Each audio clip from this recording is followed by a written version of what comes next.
Welcome back stocks money. दोस्तों stocks money में आपका फिर से बहुत बहुत स्वागत है। दोस्तों यहाँ हम सीख रहे हैं, एक सीरीज रन कर रहे हैं basic to advance stock market की सीरीज, जहां हम सीखने वाले हैं जीरो से स्टॉक मार्केट और एडवांस लेवल तक कैसे हम यहाँ से एक अच्छी स्किल सीखें और यहाँ से मैं अच्छी खासा वेल्थ क्रिएट कर सके, डेली बेसिस पे एक प्रॉफिट जनरेट कर सके, मार्केट से अच्छा खासा पैसा जनरेट कर सके और एक वेल्थ क्रिएट कर सके, एक अच्छी स्किल सीख सके। लास्ट वीडियो में हमने बात करी थी कैसे शेयर मार्केट काम कैसे करता है। ठीक है, आज का हमारा एक बहुत ही शानदार टॉपिक रहने वाला है। टॉपिक का नाम रहेगा हमारा शेयर का प्राइस कैसे डिसाइड होता है। शेयर का प्राइस कैसे डिसाइड होता है। किसी कंपनी का भाव 800 है तो किसी कंपनी का 1000 है, किसी का 5000 है तो किसी का 2500 है, तो ये या किसी का 100 रुपये है तो किसी का 10 रुपये है। तो ये कैसे डिसाइड होता है। तो दोस्तों मार्केट में दो चीज़ें होती हैं, प्राइस और वैल्यू। किसी भी कंपनी का जो प्राइस दिख रहा है ना 800 रुपये, वो दिखने की प्राइस अलग है और उसकी फेयर जो वैल्यू होती है वो वैल्यू अलग होती है। हम आज डिस्कस करेंगे प्राइस की, शेयर मार्केट की प्राइस कैसे डिसाइड होती है और वैल्यू प्राइस विरुद्ध वैल्यू, इन दोनों में डिफरेंट क्या है। ठीक है, इस टॉपिक पे डिस्कस करेंगे और शेयर प्राइस डिसाइड कैसे होती है, शेयर के भाव ऊपर नीचे कैसे होता है, ये डिस्कस करेंगे हम। तो दोस्तों हमारा आज का टॉपिक है शेयर का प्राइस कैसे डिसाइड होता है। दोस्तों शेयर का प्राइस दो तरीके से डिसाइड होता है। प्राइस अलग चीज़ होती है, वैल्यू अलग चीज़ होती है। एक्चुअल प्राइस होती है वो हमें दिखती है और जो वैल्यू होती है शेयर की एक्चुअल वैल्यू होती है वो हमें दिखाई नहीं देती है। ठीक है, उसके लिए हमें कॉन्सेप्ट बेसिक से फंडामेंटल देखने पड़ते हैं। तो हम बात कर रहे हैं प्राइस की। पहले मान लेते हैं कि कंपनी है, दो कंपनी है, एक तो टाटा मोटर्स, एक एसबीआई बैंक ले लेते हैं हम। ठीक है, भारतीय स्टेट बैंक ऑफ इंडिया। ठीक है, ये दो कंपनी की बात कर रहे हैं हम। टाटा मोटर्स का भाव क्या चल रहा है दोस्तों 800, अभी तो 400 चल रहा है। डीमर्जर से पहले इसका भाव था 800, तो हम अभी का भाव ले लेते हैं। चलो डीमर्जर की बात छोड़ो, अभी का भाव चल रहा है इसका, कितना चल रहा है 400 रुपये। ठीक है, 400 रुपये इसका भाव चल रहा है। एसबीआई का भाव चल रहा है दोस्तों 900। तो इस कंपनी का भाव तो 400 है, इस कंपनी का भाव 900 रुपये है। ऐसा क्यों है। ठीक है दोस्तों, शेयर का प्राइस जो डिपेंड करता है ना किस पे, डिमांड किस पे डिपेंड करता है, डिमांड एंड सप्लाई, डिमांड और सप्लाई। अब मैं बता दूं डिमांड कैसे बढ़ेगी, जो बायर होंगे, खरीदार जितने ज़्यादा होंगे, ठीक है, उतनी क्या बढ़ेगी, डिमांड बढ़ेगी। बायर जितने ज़्यादा होंगे उतनी क्या डिमांड बढ़ेगी। डिमांड बढ़ेगी तो शेयर का भाव क्या जाएगा, अप होगा। ठीक है, यानी कि यहाँ से 400 से 450, 550, 600 अप जाने वाला है। अगर डिमांड आ रही है, बायर की संख्या ज़्यादा होगी कंपेयर टू सेलर, तो वहाँ पे शेयर का भाव बढ़ेगा। ये होता है डिमांड। और सप्लाई क्या होती है, अगर मान लीजिए किसी कंपनी के अंदर सेलर ज़्यादा एक्टिव होते हैं, क्या होता है, सेलर, खरीदार खरीदने वाले कम हैं, बेचने वालों की संख्या ज़्यादा है, तो वो वहाँ पे क्या बढ़ेगी, सप्लाई बढ़ जाएगी। ठीक है, जितनी ज़्यादा सप्लाई बढ़ेगी तो वहाँ पे सेलर ज़्यादा एक्टिव होंगे। ठीक है, सेलर एक्टिव हो गए तो क्या होगा, शेयर का प्राइस वहाँ से डाउन आने वाला है। ठीक है, यानी कि 900 से एसबीआई नीचे आने वाला है। ये मैं एक एग्जांपल के लिए कह रहा हूँ कि ऐसा नहीं है कि भाई एसबीआई नीचे आने वाला है, मैं आपको समझा रहा हूँ। सप्लाई इसमें बढ़ रही है, यानी कि बायर कम है, सेलर बेचने वाले ज़्यादा हैं और सेलर एक्टिव हो गए हैं, तो कंपनी का शेयर का भाव नीचे आएगा। अब ये बायर डिमांड कैसे आएगी, सप्लाई कैसे आएगी, किस बेस पे, भाई डिमांड सप्लाई तो समझ में आ गया, लेकिन डिमांड क्यों आएगी या सप्लाई क्यों आएगी, वो उसका मैं आपको एक एग्जांपल दे देता हूँ। मान लीजिए ये टाटा मोटर्स है, ये एसबीआई है। ठीक है, अब मान लीजिए इन दोनों कंपनियों ने अपने क्वार्टरली रिजल्ट पेश करे।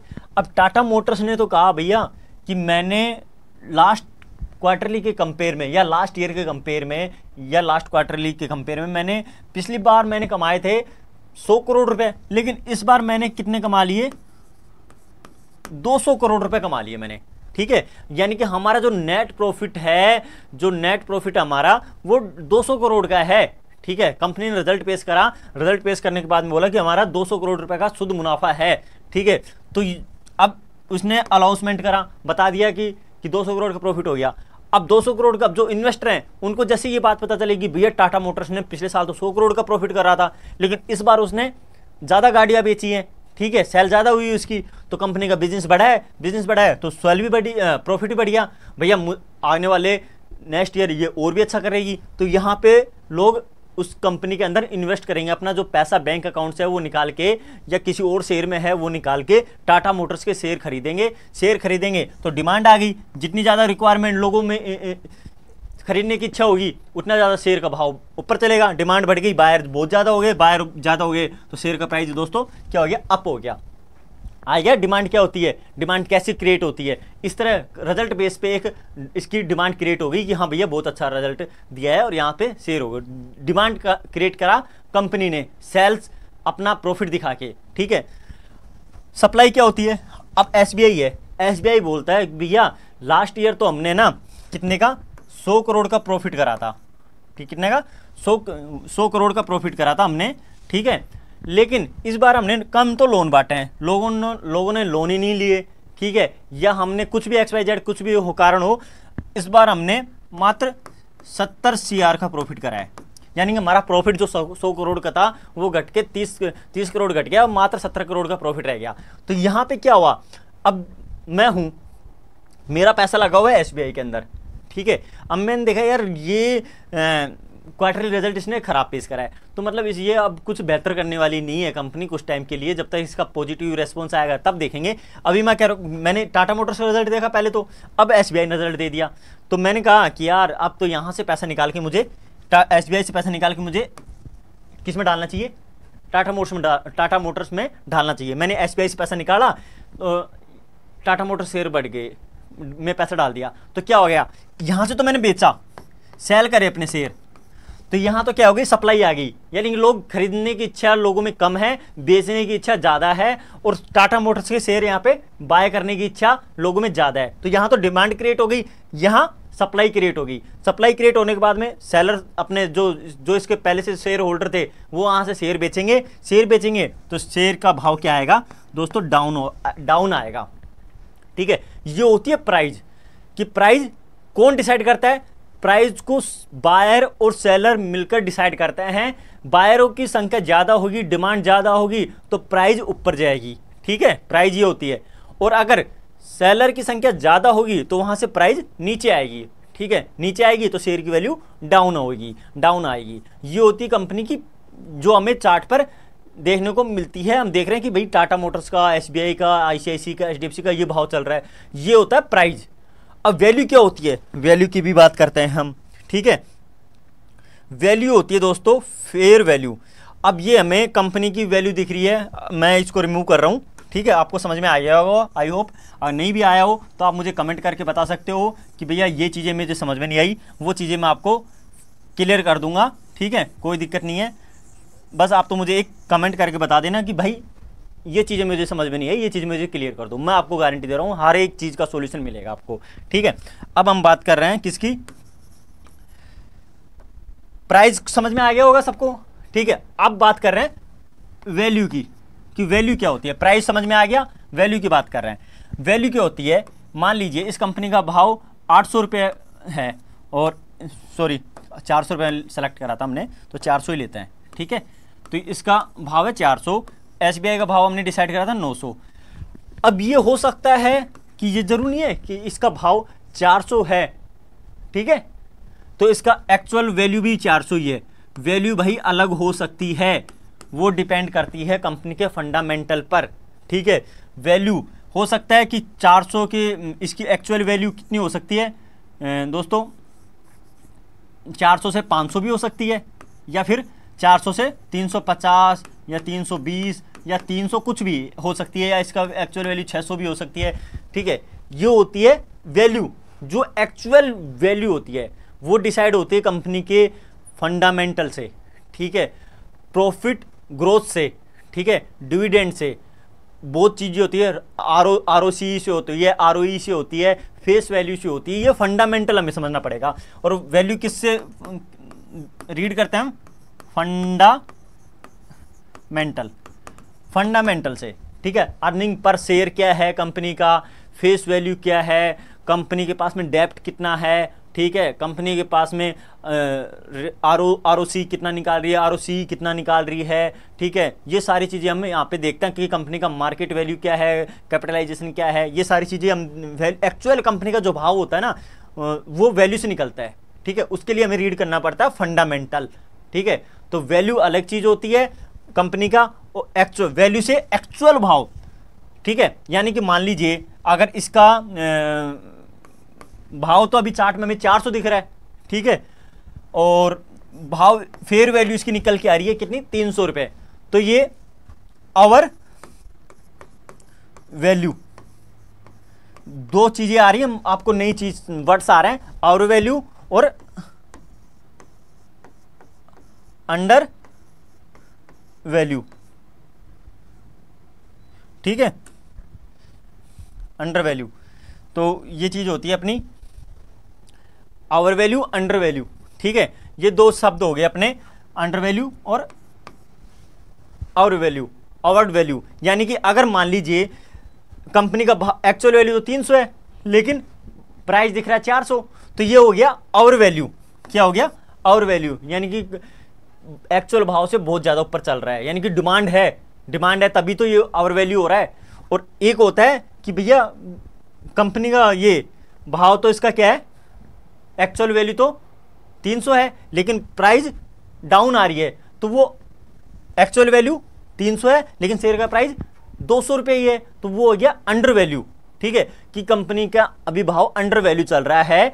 तो यानी कि यहां पे इसमें पोटेंशियल है अप और होने की। तो दो वर्ड्स निकल के आ रहे हैं, आवर वैल्यू और अंडर वैल्यू। अंडर वैल्यू होता है वहां पे अगर कंपनी का फंडामेंटल होते हैं तो उसमें ग्रो करने की कैपेसिटी होती है।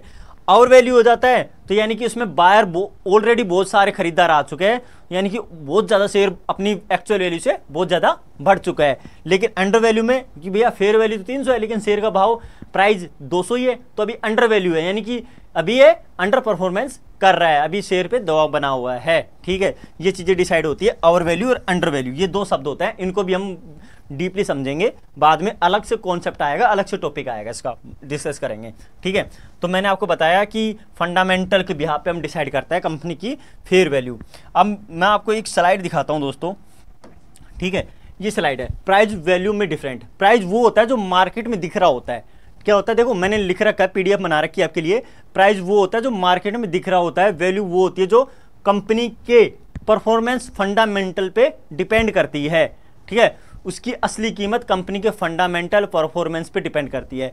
अब प्राइस किस पर डिपेंड करता है, मैंने आपको बता दिया कि स्टॉक प्राइस मैन्युअली डिमांड और सप्लाई जोन पे ही काम करता है, ठीक है। किस पे? डिमांड और सप्लाई जोन पे ही काम करता है। कंपनी के जो फैक्टर हैं मैंने आपको बताया था कि किस किस पे डिपेंड करता है कंपनी की factor, profit earning, revenue growth, dividend, company के न्यू प्रोजेक्ट। न्यू प्रोजेक्ट का मतलब क्या हो गया दोस्तों, कि कंपनी बता रही है कि भैया आने वाले टाइम में हम एक नया प्रोजेक्ट लॉन्च करने वाले हैं, हम उसमें ये मैन्युफैक्चरिंग करेंगे, यहाँ पे ये प्लांट सेटअप करेंगे, इंडिया से बाहर एक्सपोर्ट करेंगे, या इंडिया के अंदर हमारी सेल और ज़्यादा इंक्रीज करने वाली है, हमारे पास एक न्यू टेक्नोलॉजी डेवलप कर रहे हैं। तो कंपनी ने अपना एक न्यू प्रोजेक्ट लॉन्च करा, तो वहाँ पे क्या होगी, डिमांड क्रिएट होगी। तो वहाँ से डिमांड क्रिएट होगी तो क्या होगी, कंपनी का वहाँ पे शेयर का भाव अप जाने वाला है। अगर प्रॉफिट अर्निंग अच्छा दे दिया तो अप जाने वाला है, रेवेन्यू ग्रोथ अच्छी दिखाई कंपनी ने तो शेयर का भाव ऊपर जाने वाला है। डिविडेंड, अगर डिविडेंड क्या होता है, अगर मान लीजिए टाटा मोटर्स ने पिछले साल तो 100 करोड़ कमाए थे, इस बार 200 करोड़ कमाए और कंपनी का एक्सपेक्टेशन था कि भैया मेरे को 150 करोड़ ही कमा पाएंगे, लेकिन उन्होंने अपनी उम्मीद से ज़्यादा 50 करोड़ एक्स्ट्रा कमा लिए। तो वो जो 50 करोड़ रुपए वो अपने शेयर होल्डर को एक एज ए डिविडेंड के रूप में दे देती है कि भैया ये 50 करोड़ जितने भी मेरे शेयर होल्डर हैं जिन्होंने मेरे शेयर बाय कर रखे हैं उनको मैं एज ए डिविडेंड उनको ये रुपए देना चाह रहा हूँ, एज ए उनको प्रॉफिट उनके डीमेट अकाउंट में, उनके बैंक अकाउंट में क्रेडिट कर देती है पर शेयर के हिसाब से। तो वो होता है डिविडेंड। जितना कंपनी डिविडेंड बांटती है उतनी शेयर की वैल्यू, मतलब लोग उसमें इंटरेस्टेड होते हैं शेयर बाय करने में। कंपनी जितना अच्छा रिजल्ट पेश करती है उतने लोग वहाँ पे शेयर को रिजल्ट पेश करती है, उतना शेयर बाय करते हैं, ठीक है। तो ये होती है कंपनी के फैक्टर, ठीक है, ये मैंने आपको बताया। और दूसरी स्लाइड में आपको दिखा रहा हूँ कि मार्केट न्यूज़ फैक्टर पे भी काम करता है। मान लीजिए जीएसटी घटा दिया, बढ़ा दिया, या फिर हो सकता है कि बजट आने वाला है, बजट अच्छा आ गया तो सेक्टर वहाँ से, जिस सेक्टर के लिए अच्छा बजट आया तो वहाँ से वो क्या होगा, उस कंपनी का शेयर का भाव बढ़ने वाला है। क्या होगा, उस कंपनी का शेयर का भाव बढ़ने वाला है। ठीक है, सिंपल सा। आज बजट पेश करने वाली है, मान लो वित्त मंत्री, बजट पेश करने वाली है वित्त मंत्री, और उन्होंने कहा कि भैया एफएमसीजी सेक्टर के लिए हम जो टैक्स है अभी जो 12% 5% लगता है वो हमने 0% कर दिया। तो वहाँ पे पॉजिटिव न्यूज होगी सेक्टर के लिए। तो जो भी एफएमसीजी सेक्टर की कंपनियाँ वो बढ़ने वाली है। ऑटो सेक्टर के लिए कुछ पॉजिटिव अपडेट दी थी तो वहाँ पे ऑटो सेक्टर बढ़ जाएगा। ठीक है, पूरा सेक्टर पे ही ग्रोथ फर्क पड़ेगा। ठीक है, और अगर उसने कह दिया कि भैया ऑटो सेक्टर के लिए कुछ नेगेटिव अपडेट दे दिया तो वहाँ से पूरा ऑटो सेक्टर डाउन आ जाएगा। तो न्यूज़ बेस पे भी प्राइस मूवमेंट करती है, प्राइस ऊपर जाती है, प्राइस नीचे आती है, लेकिन वो उसकी एक्चुअल वैल्यू नहीं है। कुल मिला के हमारा समझाने का मकसद था, मोटिव था कि भैया कि प्राइस कैसे है अप या डाउन होती है। ठीक है, प्राइस और वैल्यू में डिफरेंस समझाने का मकसद था, जो कि आई होप आपको समझ में आएगा कि प्राइस जो दिख रही है वो कंपनी की एक्चुअल वैल्यू नहीं होती, और जो वैल्यू होती है वो हमें प्राइस कुछ और होती है। प्राइस और वैल्यू में मैंने आपको डिफरेंस समझाया है। आई होप आपको अच्छे से समझ में आया होगा। फिर भी अगर आपको नहीं आया तो आप मुझे कमेंट करके बता सकते हैं और मेरे साथ में आपकी प्रॉब्लम शेयर कर सकते हैं। आपको डेफिनेटली प्रॉब्लम का समाधान मिलेगा। ठीक है, ये था आज का हमारा टॉपिक कि शेयर का भाव कैसे डिसाइड होता है। नेक्स्ट वीडियो में हम समझेंगे फंडामेंटल क्या होता है, कैसे काम करता है, और कैसे हम यहाँ से अपनी स्किल को डेवलप कर सकते हैं। तो दोस्तों अभी तक के लिए हमारा ये टॉपिक क्लियर हो गया है। नेक्स्ट वीडियो में मिलेंगे नेक्स्ट टॉपिक के साथ में, इंटरेस्टिंग टॉपिक के साथ में। Thank you so much. Happy trading, happy investing.